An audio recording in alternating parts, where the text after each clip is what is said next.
Hello there, I'm Funky Monkey. Welcome to History of Turrican.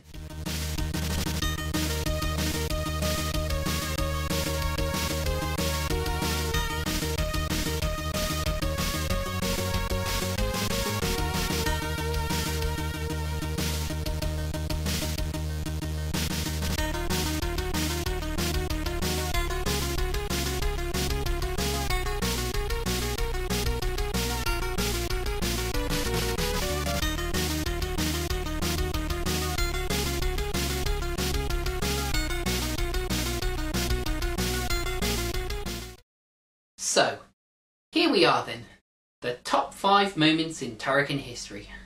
Bearing in mind that I asked a lot of places, including the official Retro Gamers forums, but barely anyone got back to me. So, this is just going to be in my own opinion, and not really an official top 5 list from anyone else.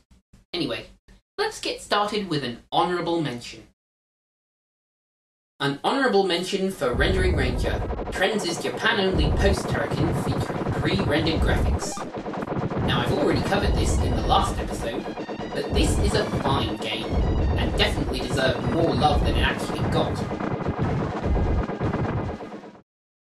Well, now that we've got that out of the way, let's begin the top 5 proper. Number 5. The Hidden Blocks. A genius move on the part of Manfred Trends.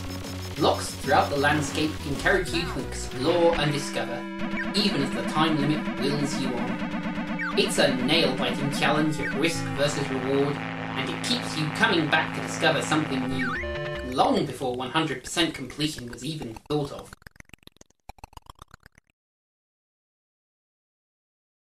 Number 4. Walker Jumping. This shows the sense of humour in the games, in that every game after Turrican 1 has included the ability to squash walkers under your iron boot. And the C64 version even gives the giant walkers some measure of revenge.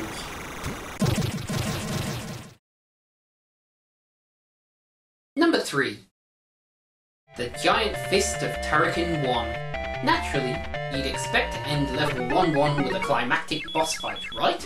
Wrong. This boss fight begins level 1-2, confounding expectation and setting up another cast iron fact of the series, that bosses can, and will, come from anywhere and everywhere.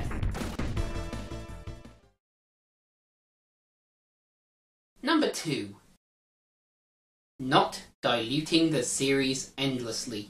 By keeping to a tight set of 3 games, the mythology hasn't spun out of all control, and we are left with our 2 central figures, namely the resplendent hero Bren Maguire and the malevolent machine, whose evil is legendary.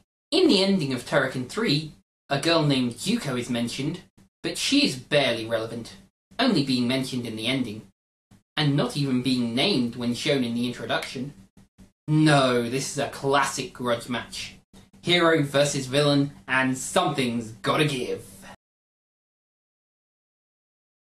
And the number 1 moment in Turrican history. Turrican 2. If there had only ever been one Turrican game, it might have slipped into obscurity, even despite its undoubted legendary status. But the public devoured this game, which won award after glowing review, and the publishers saw money spinner. And so, across 6 formats, a sequel was put into production. Turrican 2 is that rare breed, a sequel that's actually better than the original. Where Turrican 1 has you nameless, Turrican 2 puts you in control of Bren Maguire of the USS Freedom Forces. And while Turrican 1 is filled with gigantic bosses, huge maze-like levels and catchy tunage courtesy of Chris Hülsbeck, Turrican 2 has all of this and ramps it up to 11. Turrican 2 is the apex of Turrican history, because it's all downhill from there. Or is it? Join me next time as I take a look at the curious case of Turrican 3 on the C64.